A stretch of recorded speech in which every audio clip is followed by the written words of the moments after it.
اچھا تو یہ مسئلہ ہے، یہ کیا آپ لوگوں نے ہر چیز کو بدعت بدعت بنایا ہے؟ کیا یہ قالین بدعت نہیں ہے؟ کیا یہ جو اے سی لگا ہوا یہ بدعت نہیں ہے؟ پنکھے، ساؤنڈ سسٹم یہ بدعت نہیں ہے؟ السلام علیکم ورحمۃ اللہ، السلام علیکم ورحمۃ اللہ، اللہ اکبر، استغفر اللہ، استغفر اللہ، لا الہ الا اللہ، لا صلی اللہ علیہ وسلم، اللہم صلی اللہ تعالی علی رسول محمد وعلی آمین۔ السلام علیکم ورحمۃ اللہ۔ جی وعلیکم السلام۔ حضرت یہ کیا آپ نے عمل کیا ہے؟ بلند آواز میں آپ ذکر کر رہے تھے، میں نماز پڑھ رہا تھا، نماز بھی کافی خلل پیدا ہوا ہے، نماز میں توجہ نہیں رہتی، تو یہ کس وجہ سے آپ نے بلند آواز میں ذکر کیا نماز کے بعد؟ کیا ہو گیا محترم؟ اس میں کون سی بری بات ہے؟ اللہ کا ذکر ہی تو کر رہے تھے ہم۔ محترم یہ عمل سنت بھی ہے اور مستحب بھی ہے، اس لیے ہم کرتے ہیں۔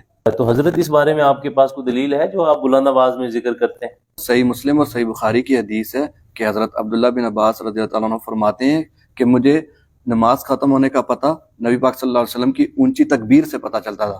تو اس سے ثابت ہوتا ہے کہ اونچی تکبیر اور اونچی آواز میں ذکر کرنا مستحب اور سنت عمل ہے۔ حضرت ہم بھی تو یہی کہتے ہیں کہ عبداللہ بن عباس رضی اللہ تعالیٰ عنہ کی اس روایت سے صرف بلند آواز میں اللہ اکبر کہنا ثابت ہے کہ اللہ کے نبی صلی اللہ علیہ وسلم سلام پھیر کے کہتے تھے اللہ اکبر، اور 3 بار آہستہ آواز میں کہتے تھے استغفر اللہ استغفر اللہ استغفر اللہ۔ یہ حضور کی سنت ہے، اس کے علاوہ باقی جتنا ذکر تھا وہ آہستہ آواز میں کہتے تھے۔ تو آپ صحیح مسلم کی دوسری حدیث کے بارے میں کیا کہیں گے کہ عبداللہ بن زبیر نماز کے فوراً بعد اونچی آواز میں لا الہ پڑھتے تھے؟ محترم یہ کتنے افسوس کی بات ہے، آپ نے صحیح مسلم کا حوالہ دیا ہے، اس روایت میں بلند آواز کا ذکر نہیں ہے، اس حدیث کے اندر صرف یہ ذکر ہے کہ آپ نماز کے بعد یہ دعا پڑھتے تھے لا الہ الا اللہ، اور اس کے ساتھ ایک پوری دعا ہے۔ تو دوسرا اس میں ظلم ہم یہ کرتے ہیں کہ پوری دعا کو چھوڑ کر کے جس میں توحید کے جامع کلمات ہیں صرف لا الہ الا اللہ کا ٹکڑا پکڑ لیتے ہیں، اور اس پوری دعا کے الفاظ کے ہیں لا الہ الا اللہ وحدہ لا شریک لہ لہ الملک ولہ الحمد وہو علی کل شیء قدیر، لا الہ الا اللہ ولا نعبد الا ایہ لہ النعمۃ ولہ الفضل ولہ الثناء الحسن لا الہ الا اللہ مخلصین لہ الدین ولو کرہ الکافرون۔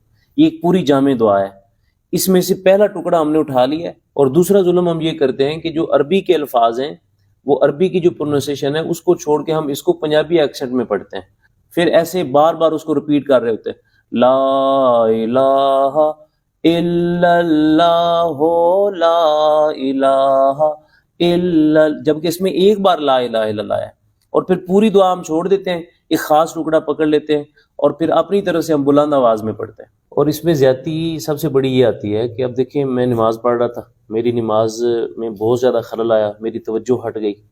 آپ اندازہ کریں کہ یہ تو عام ذکر ہے، ایک بندہ نماز پڑھ رہا ہو تو حدیث میں یہ بھی منع ہے کہ اس نمازی کی موجودگی میں آپ بلند آواز میں قرآن نہیں پڑھ سکتے۔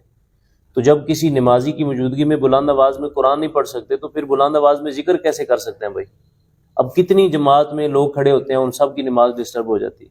اور موطا امام مالک میں، سنن نبی داود میں، مسند احمد میں عبداللہ بن مسعود سے اور فروہ بن عمر سے دونوں سے روایت ثابت ہے، اللہ کے نبی علیہ السلام مسجد میں آئے اور کچھ لوگوں کی آواز قرات کی بلند ہو رہی تھی، یعنی قرآن کی تلاوت کی، اور پاس کچھ لوگ بھی نماز پڑھ رہے تھے، تو نبی صلی اللہ علیہ وسلم نے ان کو منع کیا اور آپ نے فرمایا لا یؤذی بعضکم بعضا بالقراءۃ، کہ تم میں سے کوئی بندہ جب کوئی نماز پڑھ رہا ہو تو اس کی موجودگی میں بلند آواز میں پڑھ کے قرآن کو تو اس کو تکلیف نہ دے اور اس کی قرات کو یا اس کی نماز میں خلل پیدا نہ کرے۔ نہیں تو آپ کیا کہنا چاہتے ہیں، یہ بدعت ہے ہم جو کرتے ہیں؟ ہاں نا بھائی جان، یہ بدعت ہے۔ اس کی وجہ یہ ہے کہ اس کی ہمیں حدیث سے کوئی دلیل ہی نہیں ملتی، یہ ہمارا من مانی کا ہم نے دین بنایا بھائی، جو چیز ثابت ہے وہ پڑھیں آپ، جو ثابت نہیں ہے وہ بدعت ہی ہوگی، پھر اور کیا ہوگا؟ اچھا تو یہ مسئلہ ہے، یہ کیا آپ لوگوں نے ہر چیز کو بدعت بدعت بنایا ہے؟ کیا یہ قالین بدعت نہیں ہے؟ کیا یہ جو اے سی لگا ہوا یہ بدعت نہیں ہے؟ پنکھے، ساؤنڈ سسٹم یہ بدعت نہیں ہے؟ اللہ کے بندو ہر چیز کو آپ نے بدعت بنا دی ہے۔ حضرت پہلے آپ کو ضرورت ہے بدعت کی تعریف سمجھنے کا، بدعت کہتے کس کو ہے؟ وہ دین میں چیز کو نیا لے کے آنا یا دین میں ایڈیشن کرنا، اس کو بدعت کہتے ہیں۔ تو آپ نے دنیاوی چیزوں کو بدعت بنا لی، ان کو کون کہتا ہے کہ یہ دین ہے؟ یہ قلین کو کون کہتا ہے کہ یہ دین ہے؟ کیا کبھی کسی نے آپ کو کہا ہے کہ ایسی مسجد میں نماز پڑھو جس میں قلین نہیں ہے تو آپ کو کم نمازوں کا ثواب ملے گا؟ بغیر اے سی والی مسجد میں نماز پڑھو تو آپ کو کم ملے گا. کبھی کسی نے کہا ہے آپ کو کہ لینٹر والی مسجد میں نماز پڑھو تو 36 نمازوں کا ثواب ہے, بغیر لینٹر والی مسجد میں نماز پڑھو تو آپ کو کم نمازوں کا ثواب ہے؟ یا کبھی آپ کو کسی نے کہا ہے کہ ہوائی جہاز پہ جاؤ حج کرنے تو زیادہ ثواب ہوتا ہے, اگر کھوتی پہ بیٹھ کے جاؤ تو آپ کو کم ثواب ملتا ہے؟ کبھی کسی نے کہا؟ یہ دور جدید کی چیزیں ہیں, اس سے انسان فائدہ اٹھاتا ہے. یہ دین کی سپورٹیو چیزیں ہیں, اس کو دین نہ ڈائریکٹ بنائیں کہ یہ دین ہے.